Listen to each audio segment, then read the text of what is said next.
अतिरिक्त सभी पर भाव हैं, बाह्य हैं। सभ्य संयोग लखना, और सभी मुझे संयोग से प्राप्त हुए हैं, संयोग के साथ है ये। और उसके अंतर्गत भी 3 संयोग मुख्य थे, शरीर आदि, फिर उसी के कारण राग आदि भाव, और फिर द्रव्य कर्म। ये 3 संयोग अनादि से मेरे साथ बंधे हुए हैं। और ये अजीब, जो मेरे से अतिरिक्त 5 द्रव्य हैं, 6 द्रव्य में से 5 द्रव्य अजीब और मैं जीव हूं। और उस अजीब में भी पुद्गल है जो मूर्त है, बाकी सभी अमूर्त है। तो हमें अधिकतर व्यवहार में ये मूर्त पुद्गल ही आता है, और उसमें भी मुख्यतः शरीर पौद्गलिक है और मुझसे पूर्णतः भिन्न है। और अज्ञानता के कारण जो अनादि काल से, और ये भी आपको ज्ञात है कि जीव ज्ञान स्वरूपी है, ज्ञान जीव स्वरूपी है, यानी ज्ञान भी अनादि से है और अज्ञान भी अनादि से है। तो ज्ञान तो मेरा गुण है अनादि से, और अज्ञान मेरा विभाव है, पर भाव है। ये अनादि से है, पर आवश्यक नहीं कि अनंत तक चले। जब भी आपको बोध हो जाए तो इस अज्ञान से आप ज्ञान में आ सकते हैं। तो अज्ञानता के कारण ही मैं बंधा हुआ हूं। ये मेरा मैं शरीर, मेरा शरीर, इंद्रियां, परिजन, धन, संपत्ति आदि, उसी में मेरा मेरा करके उसमें फंसा हुआ हूं, और वही बंध है। और इसके कारण भी आपने जाने थे।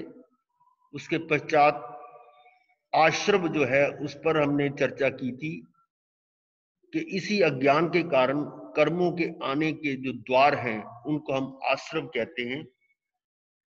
मुख्यतः 5 थे, मिथ्यात्व, अविरति, प्रमाद, कषाय और योग।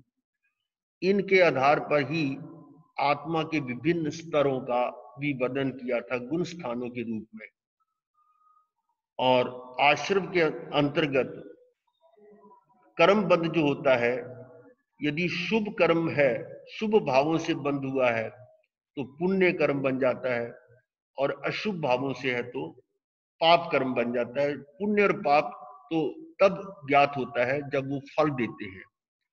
जिस भी कर्म का फल सुखद रूप में, साता रूप में प्राप्त होता है, हम कह देते हैं ये पुण्य का उदय है। और जिस कर्म का फल हमें दुख देता है, असाता देता है, हम कह देते हैं ये पाप का उदय है दोनों ही आश्रम। तो इनसे निवृत्त होना, आश्रम से रहित होना संवर है। और ये भी आपने भली भांति समझ लिया कि संवर पूर्वक ही निर्जरा होती है। संवर होगा तो आने वाले कर्मों का मार्ग बंद हो गया, तो जो पहले से हमारे साथ आत्मा के साथ मिले हुए हैं कार्बन शरीर के रूप में, उसको निर्जरित करने का कार्य शुरू होता है संवर के बाद। संवर पूर्व की निर्जरा होती है। आश्रम है तो कर्म बंध है। वो आश्रम होते हुए जो हम निर्जरा की बात करते हैं, निर्जरा तो हर कर्म हर समय कोई ना कोई कर्म उदय में आता है और अपना फल देकर वो निर्जरित हो जाता है। यानी कर्म का फल मिल गया तो वो नो कर्म बन गया, और नो कर्म की निर्जरा हो जाती है। ये तो हर समय हर जीव में हो रहा है। लेकिन अज्ञानी उस कर्म के फल का अनुभव करके और अनंत कर्मों को जोड़ लेता है। तो ऐसी निर्जरा को हम अकाम निर्जरा कहते हैं।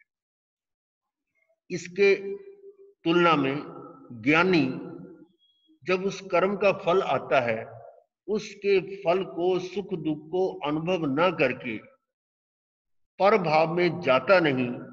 इस कारण वो राग द्वेष आदि से रहित, यानी उस कर्म के फल के लिए जो निमित्त उपस्थित हुआ है उस निमित्त के प्रति कोई राग या द्वेष नहीं करके अन और अनेक कर्म का बंध नहीं करेगा, और वो जो कर्म उदय में आया था फल देकर वो निष्फल हो जाता है, निर्जरित हो जाता है।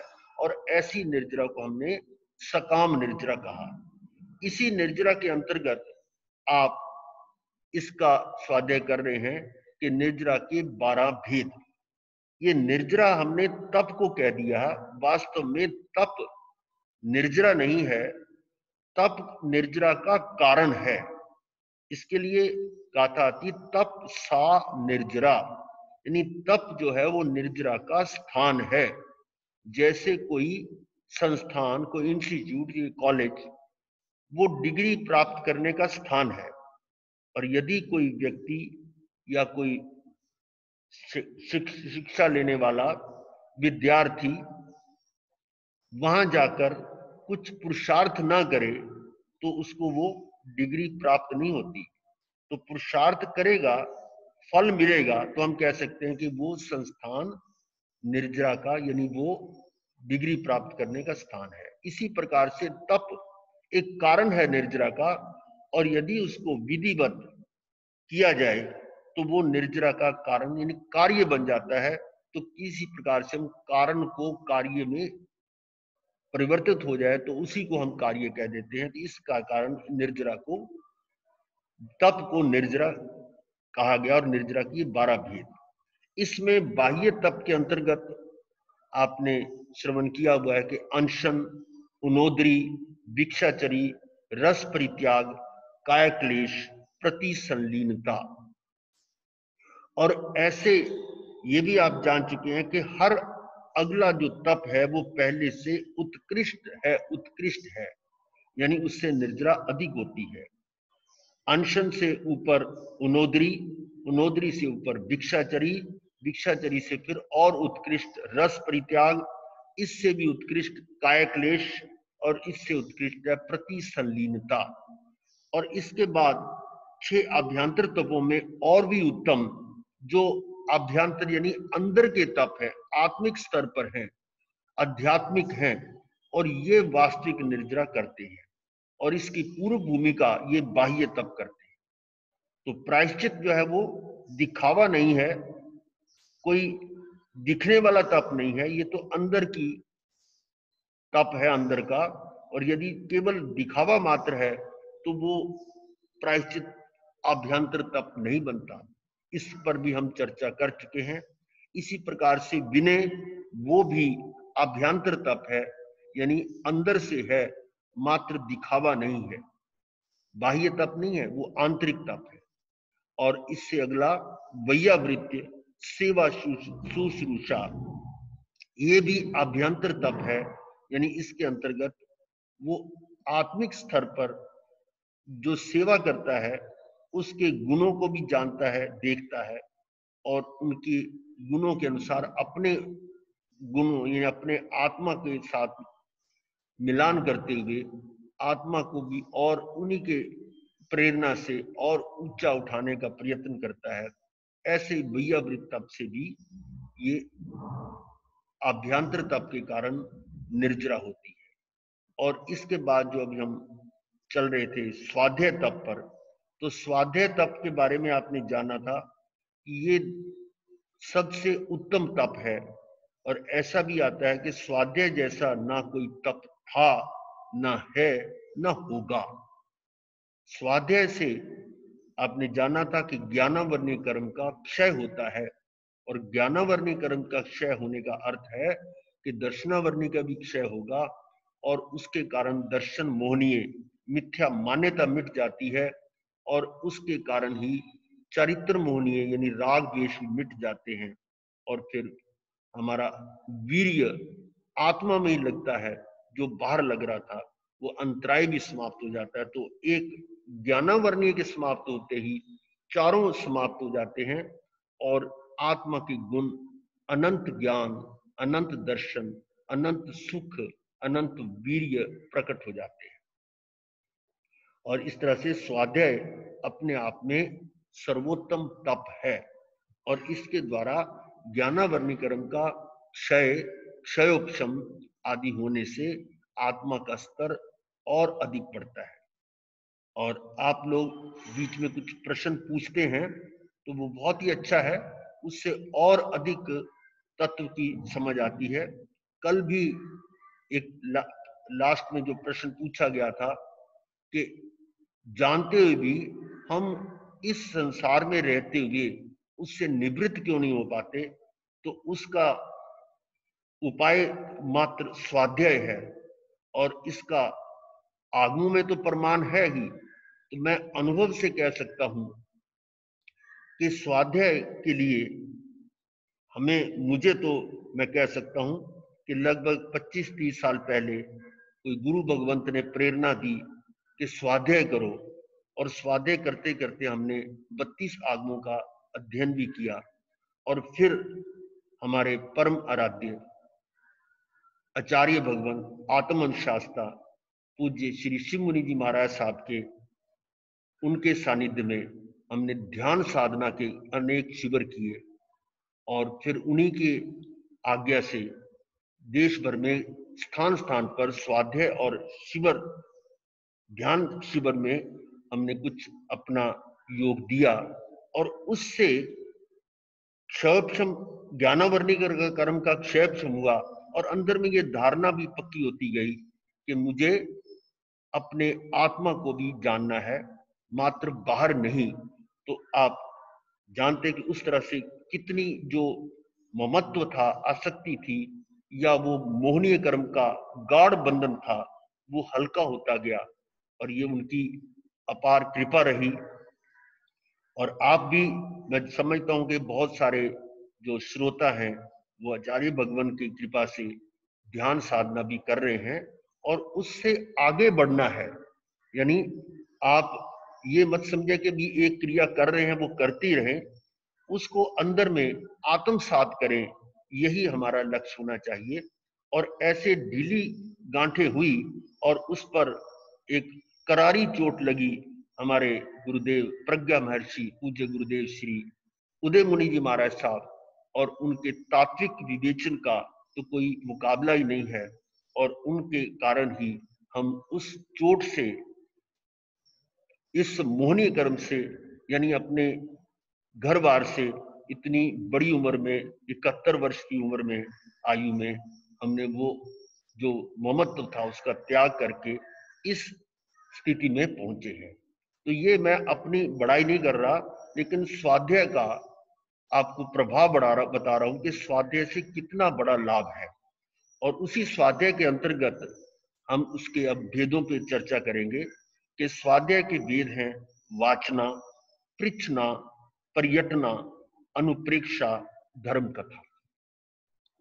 तो इसमें सबसे प्रथम है वाचना। वाचना क्या है कि जैसे एक कोई व्यक्ति बोल रहा है, जैसे मैं बोल रहा हूं, तो वाचना देने वाला कहा जाता है। और आप सुन रहे हैं तो वाचना लेने वाला। तो लेने वाला और देने वाला दोनों ही निर्जरा कर रहे हैं, दोनों ही स्वाध्याय में पूरा भाग ले रहे हैं। और इस वाचना का फल क्या है, ये भी भगवान ने बताया कि वाचना से कर्मों का क्षय होता है।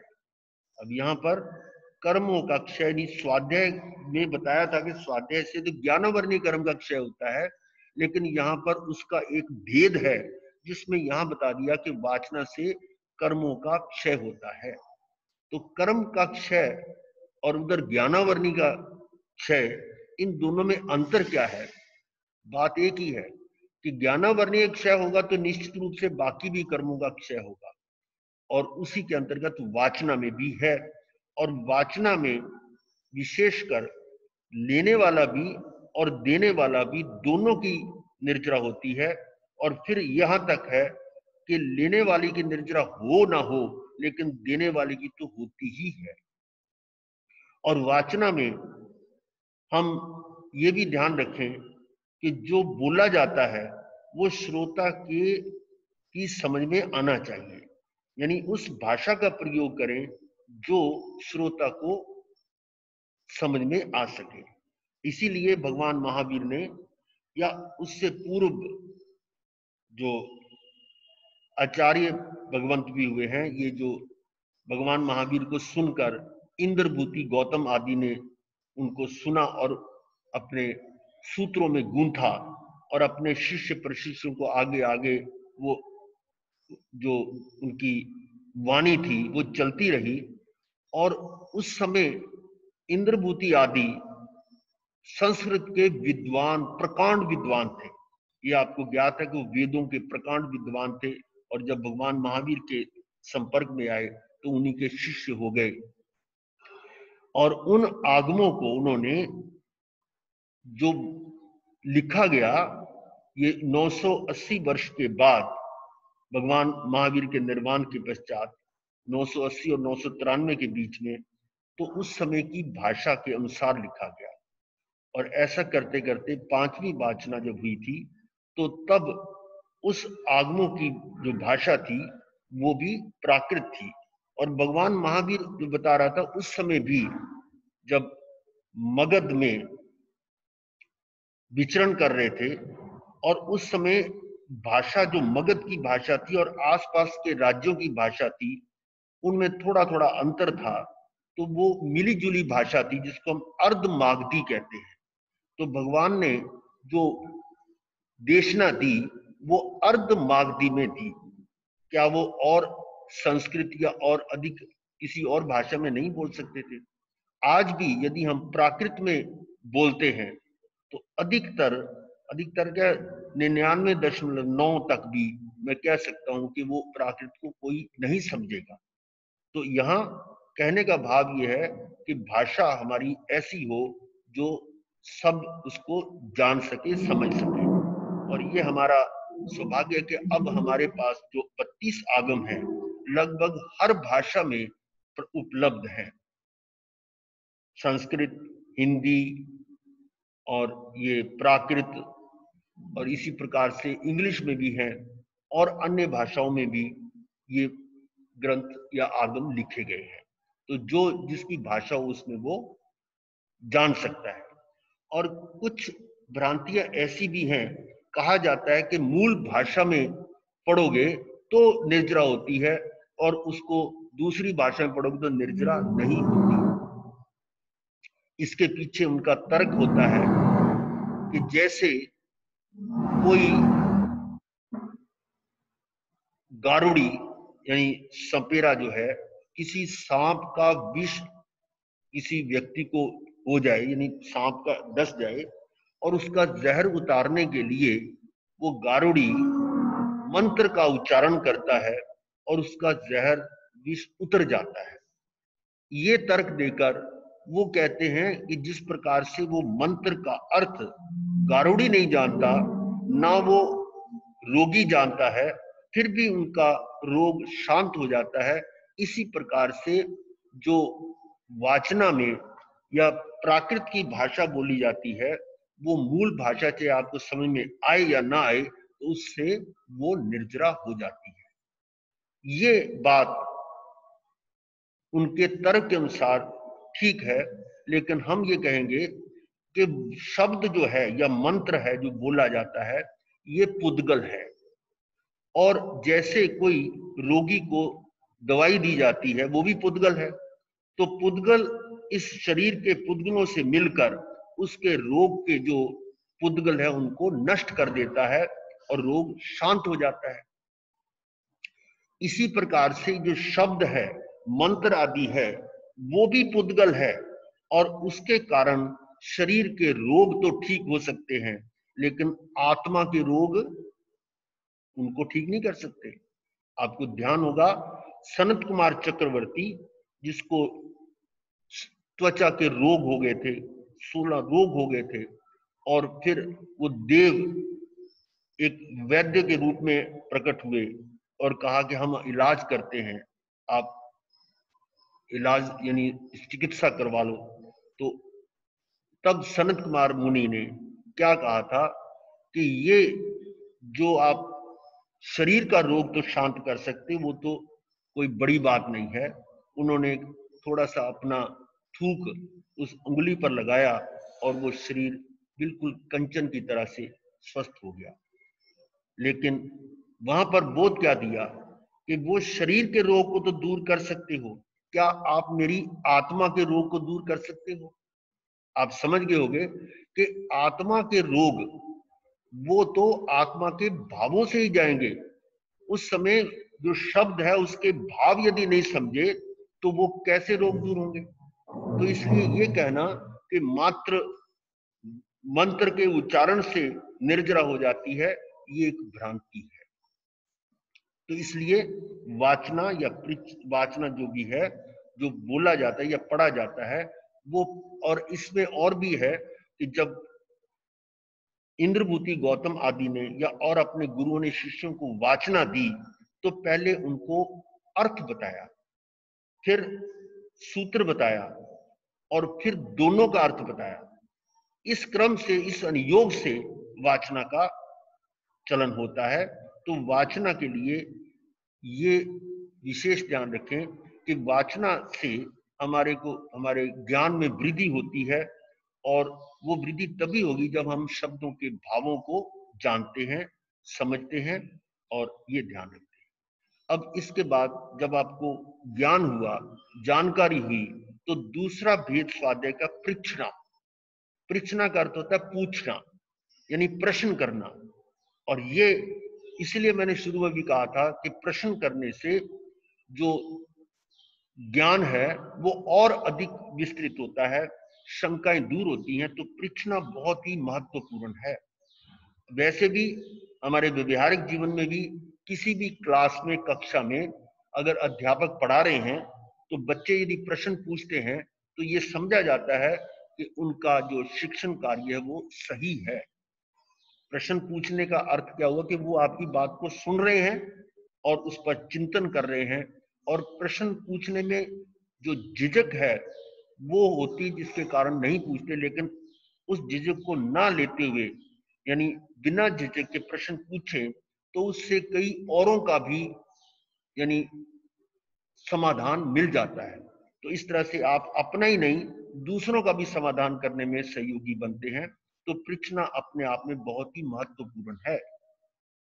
इसका फल बताया गया है कि पृच्छना से जीव कांक्षा मोहनीय का बंद नहीं करता, उसका क्षय कर देता है। कांक्षा मोहनी का क्षय कर देता है। कांक्षा मोहनी क्या है? कांक्षा मोहनी का अर्थ है शंका, यानी आपको शंका है तो उसके कारण आप अपने उस सिद्धांत पर शंका करके अन्य सिद्धांतों को जानने का प्रयत्न करते हैं। तो वो आकांक्षा नहीं, वो इच्छा है दूसरे पर जाने की, तो उसको हम कहते हैं कांक्षा मोहनीय, और या इसको कहते हैं दर्शन मोहनीय, मिथ्यात्व भी कह सकते हैं। तो उसका बंद हो जाता है यदि आप पृच्छना नहीं करते। तो पृच्छना के द्वारा उसका क्षय हो जाता है, यानी कांक्षा मोहनी का क्षय होने का अर्थ एक और भी है। तो आपको शुरू में बताया गया था कि कांक्षा मोहनी का बंद या वेदन एक छोटे से छोटा जीव भी करता है, निगोद का जीव भी कर रहा है। उसका कारण कि वो स्वयं को जान नहीं रहा और पर में जाने, पर को अपना जान रहा है, यही कांक्षा मोहनी है। और पृच्छना के द्वारा कांक्षा मोहनी का क्षय होता है और वो सर्वभावाभिगम को जानता है। अब इसमें प्रश्न होगा कि हम क्या पूछें? तो पूछने के लिए यह भी आवश्यक है कि जो विषय है विषय के अनुसार पूछा जाए, और जो तत्व के संबंधी है उस शंका का समाधान किया जाए, और अपने व्यवहारिक जीवन में क्या हो रहा है क्या नहीं हो रहा उसके बारे में जो प्रश्न पूछना, वो बिना वो एक तरह से व्यर्थ के प्रश्न होते हैं। तो प्रश्न पूछा जाए जो हमारे आत्मा के ज्ञान से संबंधित हो। जानकारियों के संबंधित प्रश्न बहुत हो सकते हैं, जैसे कि कोई पूछे कि वो उस तीर्थंकर के माता पिता का नाम क्या था, उनकी आयु कितनी थी, इस प्रकार की जानकारियों के प्रश्न है। अब तात्विक प्रश्न पूछे जिससे आपका ज्ञान में वर्धन होगा, ज्ञान में वृद्धि होगी, ऐसे प्रश्न पूछे। अब इसमें उदाहरण दे सकते हैं कि आपने अभी भी सुना कि आत्मा ज्ञान स्वरूपी है और ज्ञान आत्मा स्वरूपी है। तो ज्ञान तो आत्मा का गुण है। फिर आप ये देखते हैं कि ज्ञान तो 5 प्रकार के हैं। आपने उपयोग वाले बोल में सुना था 5 ज्ञान और 3 अज्ञान। तो यहां 5 ज्ञान कैसे हो गए जबकि ज्ञान तो एक ही है? क्या आपके मन में ऐसा प्रश्न उठा? ये भेद क्यों है? ऐसी शंका का समाधान करें और अधिक आपको उसका विवेचन मिलेगा कि ये भेद क्या है, जबकि ज्ञान तो एक ही है और आत्मा का अपना गुण है, अनादि अनंत है। तो फिर इनके भेद कैसे? ये मति ज्ञान, श्रुत ज्ञान, अवधि ज्ञान, मन परिविज्ञान, केवल ज्ञान, फिर अज्ञान में भी भेद बता दिए। तो ऐसा क्यों है? अब इसका समाधान यानी ये परीक्षणा के द्वारा भी होगा कि ज्ञान तो एक ही है, लेकिन इस पर हमारे कर्मों का जो आवरण है, ज्ञानावरणीय कर्म, उसके कारण ये ज्ञान प्रकट नहीं हो रहा। और जितना जितना क्षयोपशम या क्षय होता जाता है उतना ज्ञान प्रकट होता है। तो उसी के अनुसार उसमें अलग अलग भेद हो जाते हैं। मति ज्ञान है, उस पर ज्ञानावरणीय का आवरण है, जितना हल्का होता जाएगा वही मति ज्ञान निर्मल निर्मलतर निर्मलतर निर्मलतम होते होते केवल ज्ञान बन जाता है। तो इस प्रकार से ऐसे अनेक प्रश्न होते हैं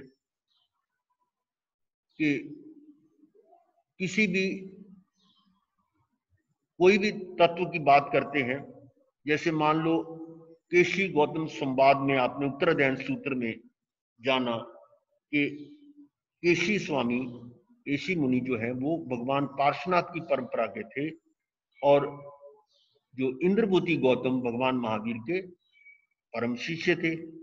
तो दोनों का मिलन हुआ, संवाद हुआ और यहां पर शंका हुई कि ये केशी ने भी प्रश्न किया कि इस 22 तीर्थंकरों के समय में 4 महाव्रत थे, 4 धाम थे और भगवान महावीर ने 5 बनाए, तो ऐसा अंतर क्यों? जबकि एक तीर्थंकर का दूसरे तीर्थंकर से कोई अंतर होता नहीं। तीर्थंकर की बात छोड़ो, केवली, एक केवली दूसरे केवली के ज्ञान में कोई अंतर नहीं है। तो ये ऐसा भेद क्यों है? इस प्रकार के प्रश्न पूछे गए। तो इंद्रभूति गौतम ने उत्तर दिया कि ये जो 4 भेद हैं उसमें अहिंसा, असत्य, अचौर्य और अपरिग्रह, ये 4 हैं। और अपरिग्रह में जो परिग्रह है उसमें स्त्री को भी मान लिया गया और ऐसा करके वो जो हमारे 5 महाव्रतों में ब्रह्मचर्य और अपरिग्रह दोनों उसी में आ गए। उस समय 22 तीर्थंकरों के समय में जो व्यक्ति थे, जीव थे, बहुत सरल और प्राज्ञ थे। वो थोड़े से संकेत को जान सकते थे और उसी तरह से उनका पालन करते थे। लेकिन हमारे ये 5वें आर्य के जो 24वें तीर्थंकर भगवान महावीर स्वामी के शासन के जीव हैं, वो थोड़े तर्क बुद्धि वाले, जड़ बुद्धि वाले भी हैं और ऐसा करके वो उनके लिए 5 बताने पड़े कि ये ब्रह्मचर्य भी अलग से बताना पड़ा। लेकिन दोनों का अर्थ एक ही है, कोई अंतर नहीं है या तात्विक भेद नहीं है। इसी प्रकार से अनेकों प्रश्न होते हैं कि जब भगवान महावीर ने एक ही तरह का उपदेश दिया तो ये भिन्न भिन्न मत मतांतर कैसे हैं? कोई मूर्ति पूजेगा, कोई मूर्ति पूजक नहीं है और उसमें भी कोई दिगंबर है, कोई श्वेतांबर है, कोई स्थानकवासी है, कोई तेरापंथी है। इस प्रकार से भेद क्यों है? तो उनमें भी ये जानना पड़ेगा कि किसी भी बात को समझने के लिए तात्विक विवेचन जो है वो जरूरी है, आवश्यक है। और ये हम निश्चित कह सकते हैं कि जितने भी ये भेद हैं उनमें तात्विक भेद नहीं है, मात्र समाचारी या उनके व्यवहार में अंतर है, मूल में कोई अंतर नहीं है। ये तो हमने अपने संप्रदायवाद में जाकर उनसे जुड़ गए और तात्विक भेद को उसमें सांप्रदायिक भेद में ले आए। यानी तात्विक भेद तो है नहीं, लेकिन संप्रदाय में भेद ले आए ये बात जो है वो इस तरह से बनी हुई है। मूर्ति पूजा में भी ये मानते हैं, दिगंबर भी मानते हैं, हमारे उसमें समय सार में भी आया हुआ है कि यदि कोई साधक पूजा करते हुए यानी मूर्ति पूजा कर रहे हैं और उसकी दृष्टि यदि मूर्ति पर है तो वो पूजा ही नहीं, अर्थात उस समय आपकी दृष्टि मात्र मूर्ति पर है, उसके आकार आदि पर है, रंग रूप पर है, तो वो पूजा नहीं मानी जाती। पूजा तब है जब उस मूर्ति के माध्यम से उस भगवान तीर्थंकर परमात्मा या अरिहंत परमात्मा की आत्मा को जाने, कि उनके गुणों को स्मरण करें, अनंत ज्ञान, अनंत दर्शन, अनंत सुख, अनंत वीर्य, और फिर अपने आप की तुलना करें कि मेरे में भी अनंत ज्ञान, अनंत दर्शन, अनंत सुख, अनंत वीर्य है। तो उसकी प्रेरणा से अपने आप को देखे, अपने आप को समझे, और यही पूजा का अर्थ है। अर्थात जो भी परिपाटियां बनी हैं वो तत्व को न समझने के कारण ऐसी बनी है, अन्यथा कोई भेद नहीं है। ऐसे अनेकों प्रश्न हो सकते हैं, मैंने कुछ कुछ उदाहरण आपको दिए, और बाकी और भी आपके मन में आ सकते हैं। उनको प्रश्न के द्वारा निराकरण करें, समाधान करें, तो तात्विक जो विवेचन या वाचना से आपने जो ज्ञान प्राप्त किया है वो पक्का हो जाता है, यानी वो उसमें शंका समाप्त हो जाती है, तो कांक्षा मोहने का क्षय होता है। ऐसा करके आप कितनी निर्जरा, अगर कई कर्मों की निर्जरा हो जाती है। तो इस प्रकार से ये दूसरा भेद हुआ पृच्छना। तीसरा भेद है पर्यटना।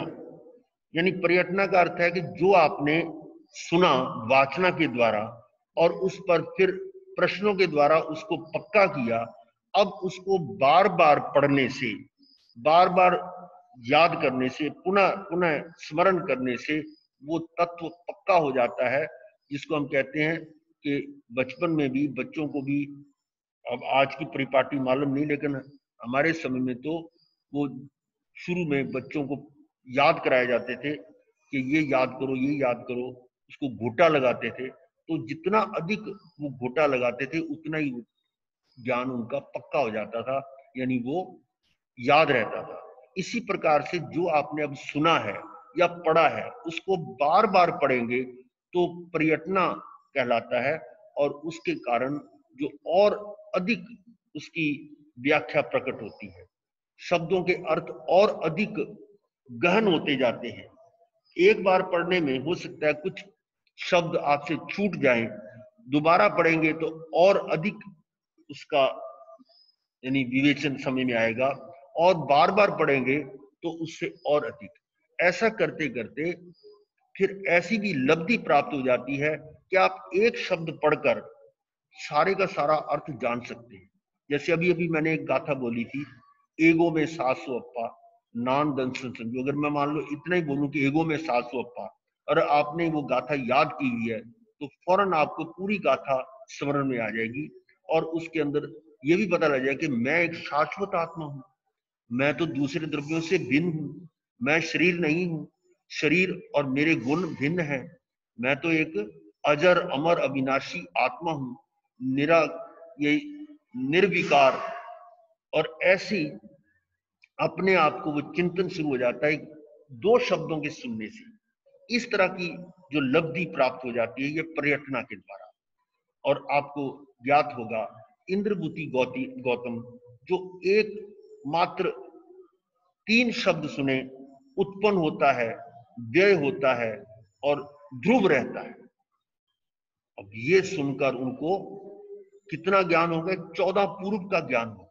ये लब्धि प्राप्त होती पर्यटना से, यानी पर्यटना के द्वारा आप शब्दों का अधिक से अधिक संग्रह कर पाते हैं, आपका शब्दकोश बढ़ जाता है और एक शब्द का मर्म भी आपको ज्ञात हो जाता है। तो इस प्रकार से जैसे वो उन्होंने सुना उत्पाद उत्पन्न होता है, व्यय होता है और फिर ध्रुव रहता है, तो क्या उत्पन्न होता है? उत्पन्न पर्याय उत्पन्न होती है, यानी द्रव्य तो शाश्वत है, द्रव्य तो ध्रुव है, द्रव्य में कोई यानी हानि नहीं होती, वो तो शाश्वत ही है, लेकिन उस द्रव्य के साथ गुण भी है। उस गुण के अनुसार वो हर समय जो परिणमन करता है, यानी उसके अंदर जो अवस्थांतरण होता है, उसको हम कहते हैं पर्याय। और पर्याय हर समय बदलती है, जबकि द्रव्य ध्रुव है। तो इसको जाना कि पर्याय उत्पन्न हो रही है और एक पहली पर्याय व्यय हो रही है, लेकिन उसमें ध्रुव कौन है? द्रव्य ध्रुव है। इस बात को जाना, और ऐसा जानकर ही ये भी जान लिया कि आत्मा अजर अमर अविनाशी है, निर्विकारी है, लेकिन विकारी भी हो रही है। कारण ये आपको ज्ञात होगा कि इंद्रभूति गौतम भगवान महावीर के संपर्क में आने से पहले सांख्य मति के मानने वाले थे, जो आत्मा को निर्विकारी ही मानते थे। उसमें विकार होता ही नहीं, यानी ध्रुवता को मानते थे, लेकिन उत्पाद और व्यय को नहीं मानते थे। तो मात्र ये जानने से कि उत्पाद भी होता है, व्यय भी होता है, अर्थात जो आत्मा में परिणमन भी हर समय हो रहा है। आत्मा नित्य है, पर परिणामी नित्य है, कुटस्थ नित्य नहीं है, सदा के लिए नित्य नहीं है। नित्य का अर्थ ये नहीं है कि वो वही है, लेकिन हर समय जो परिणमन हो रहा है उसके कारण वो नित्य परिणामी या परिणामी नित्य है। ये बात समझ में आ गई, इतना सा जानकर के उत्पाद, व्यय और ध्रुवता। तो 3 शब्द से कितनी लब्धि उनके पास, तो वो 3 शब्द सुनकर पूरा ज्ञान 6 द्रव्यों का, 6 दर्शन का और 9 तत्व आदि सब कुछ जान गए, और 14 पूर्व का ज्ञान उनमें घटित हो गया। ये पर्यटना का फल है। तो पर्यटना से तत्व पक्का होता है, बार बार रटने से, पढ़ने से ये और भी ज्ञान पक्का हो जाता है। इसलिए पर्यटना का भी अपना एक महत्व है, और यही बार बार रटने से, पढ़ने से उस समय आत्मा के बोध को जानकर आत्मा में रमन करता तो भी निर्जरा है। इस प्रकार से तीसरा भेद हुआ पर्यटना। अब चौथा है अनुप्रेक्षा। अनुप्रेक्षा 2 शब्द हैं। प्रेक्षा का अर्थ होता है देखना, और अनु ये उसके साथ एक विशेषक है। अनु, जैसे हम ज्ञान के साथ विज्ञान लगा देते तो विशेष ज्ञान हो गया, ऐसे ही अनेक शब्द हैं जिनके आगे अनुस्वार लगा देते हैं तो वो अर्थ उसका और विशिष्ट हो जाता है। इसी प्रकार से प्रेक्षा के साथ अनु लगाकर ये एक तरह से देखना और भी विशिष्ट हुआ। और वो देखना क्या है? किसको देखना है? बस यही समझना है कि देखना है अपने आप को, स्वयं को, दूसरे को नहीं। दूसरे से का चिंतन करते करते अपने आप को देखना, अपने आप की तुलना करना, और ये अनुप्रेक्षा है। और अनुप्रेक्षा का फल बहुत ही महत्वपूर्ण है, और इन 5 में अनुप्रेक्षा सबसे अधिक महत्वपूर्ण है। अनुप्रेक्षा से भगवान ने बताया क्या फल की प्राप्ति होती है कि 8 कर्म होते हैं, जिसमें आयुष कर्म जो है वो आपको मालूम है कि पूरे जीवन काल में एक बार बंधता है, और जो गति आदि का बंद हो जाता है वो बदलता नहीं। हाँ, ये अनुप्रेक्षा के द्वारा बदलता है। तो क्या बदलता है वो अभी आपको बताएं कि इन आयुष कर्म को छोड़कर बाकी जितने भी कर्म हैं, 7 कर्म हैं, उन कर्मों के गाढ़ बंधन को शिथिल कर सकता है अनुप्रेक्षा के द्वारा, और उनके तीव्र अनुभाग को मंद कर देता है। यानी उनके जो रस है, कर्मों के दुख या सुख की जो तरतमता है, या उसकी स्थिति, या जो अनुभाग यानी उसका रस है, उसको कम कर सकता है, तीव्र से मंद कर देता है, और स्थिति दीर्घ काल से ह्रस्व काल कर देता है। यानी जो अधिक देर की है उसको कम आयु में, कम स्थिति में बदल देता है। और इसी प्रकार से जो प्रदेशों में जो बहुप्रदेश है उनको अल्पप्रदेशी कर देता है। अर्थात ये कर्म के बंध के 4 कारण आपको ज्ञात होगा: प्रकृति, स्थिति, अनुभाग और प्रदेश फल। इन चारों में वो अनुप्रेक्षा के द्वारा उनको कम कर सकता है। ये इसका अनुप्रेक्षा का फल है। और जीवन होते होते उस आयुष बंद के होने के बावजूद भी आप सुन चुके हैं कि अनुप्रेक्षा के द्वारा वो उनमें स्थिति, अनुभाग और प्रदेश बंद और ये जो गाढ़ बंधन उनको ढीला कर देता है, इसके लिए दृष्टांत दिया था ये भगवान महावीर के समय में जो राजा, क्या नाम इसका, श्रेणिक राजा का आपको उदाहरण दिया था कि उन्होंने जो आयुष बंद किया था उस समय तो बहुत तीव्र इतने कारण थे कि 7वीं नरक के कारण थे और नरक बंद कर लिया। अब नरक बंद तो छूट नहीं सकता था, लेकिन उसमें उसके बाद के जीवन में अनुप्रेक्षा के द्वारा शायद सम्य दर्शन भी हुआ और उसी के अनुरूप उन्होंने उसमें स्थिति घात, रस घात और प्रदेशों का यानी अल्प प्रदेशी करके ऐसा अंतर आया और ऐसा करके वो इस संसार कंतार में पुनः पुनः जन्म नहीं लेता, यानी वो बार बार ये कर्म बंद भी नहीं करता अनुप्रेक्षा के फल रूप कि वो और अधिक असाता वेदनी का भी बंद नहीं करता। और फिर आयुष कर्म यदि पहले बंधा हुआ है तो ठीक है, नहीं बंधा हुआ तो उस समय हो सकता है कि बंद ना ही करे और यदि हो रहा है तो उसमें भी वो सुधार कर सकता है। तो इस प्रकार से इस संसार कंतार को शीघ्र पार कर जाता है, ये अनुप्रेक्षा का फल बताया है। बहुत अधिक फल है अनुप्रेक्षा का और इसी अनुप्रेक्षा के द्वारा कितने ही उदाहरण आपके सामने हैं। राय श्रेणी का भी बताया, इसी प्रकार से चिंतन करते करते कितने ही उदाहरण दिए जा सकते हैं जिन्होंने उन अपने अधिक गाढ़ बंधनों को शिथिल करके और अंत तो गत्वा उसमें उसी भव में मोक्ष की चलेंगे। अनुप्रेक्षा का इतना फल है और अनुप्रेक्षा में मुख्यतः ये जो 12 भावनाएं आती हैं इनको भी अनुप्रेक्षा ही कहा जाता है और उस अनुप्रेक्षा को यानी उस चिंतन को करते करते कितने ही जीव मुक्त हो गए, मोक्ष प्राप्त कर गए। जैसे भरत चक्रवर्ती थे, उन्होंने किसका चिंतन किया, अनुप्रेक्षा क्या की, अनित्यता कि शरीर पर अंगूठी थी, उतर गई, गिर गई और देखा कि शरीर का सौंदर्य क्या भूषणों से है, सोने से है। और ऐसा चिंतन करते करते क्या शरीर का जो सुख है वो मेरा सुख शरीर के कारण है, शरीर तो अनित्य है, ये तो गलने सड़ने वाला है, क्षण भंगुर है और मैं तो नित्य हूं, मैं तो शाश्वत हूं, अजर अमर विनाशी हूं।